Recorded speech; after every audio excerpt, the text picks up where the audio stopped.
In the 70s, a man from Kannapolis, North Carolina, began carving his name into the world of stock car racing. His name was Dale Earnhardt. Earnhardt entered the NASCAR Cup Series in 1975, running just a handful of events.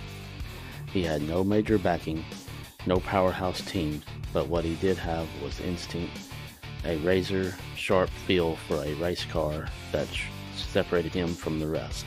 1979, Earnhardt secured his first full-time ride. That season, he captured Rookie of the Year, a sign of what was about to come. Just 1 year later, in 1980, Dale Earnhardt stunned the sport. Driving for Rod Osserlin, he claimed his first NASCAR Cup championship. A bold, aggressive driver had a ride, and everybody knew it.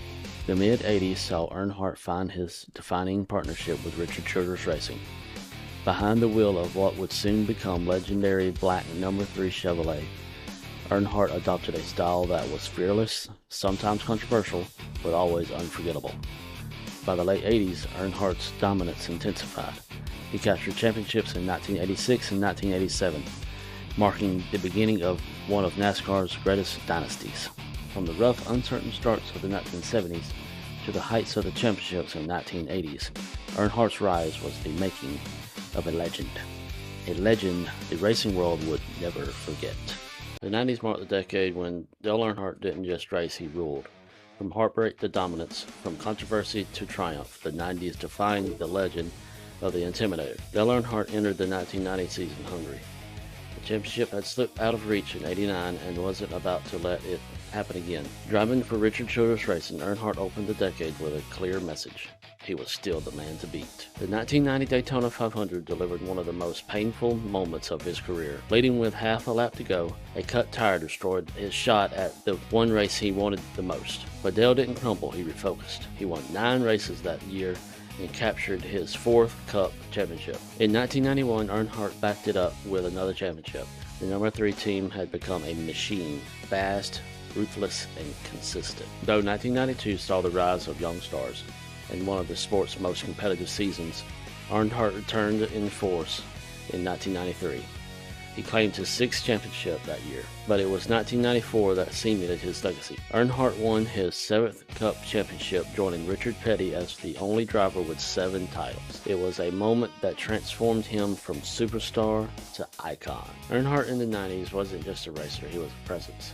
His bump and run style, fearless corner entries, and ability to pressure opponents into mistakes became trademarks. Whether he was battling Mark Martin, Rusty Wallace, or Jeff Gordon, Earnhardt brought a psychological edge. His mastery of restrictor plate tracks, especially Talladega, became legendary. He didn't just win, he controlled races. The mid-90s brought a challenge, the rise of Jeff Gordon, a young, polished star facing the gritty veteran. The rivalry wasn't hostile, it was era-defining. Earnhardt was no longer the automatic favorite, but he wasn't fading. In 1995, he finished 2nd points. In '96, he survived a violent crash at Talladega that many feared would end his career. For 19 years, the Daytona 500 eluded him. Bad luck, last lap heartbreak, crashes, it became the one missing piece of his legacy. Then came February 15th, 1998. Earnhardt dominated the final laps and finally took the checkered flag in the Daytona 500. The entire pit road, crews from every team lined up to shake his hand. No win before and none after have ever felt like that. The 1990s were the defining era of Dale Earnhardt's career. 7 championships, rivalries that shaped the sport, wins that made history, and a presence on the track that remains unmatched. Dale Earnhardt didn't just compete in the 90s, he commanded them.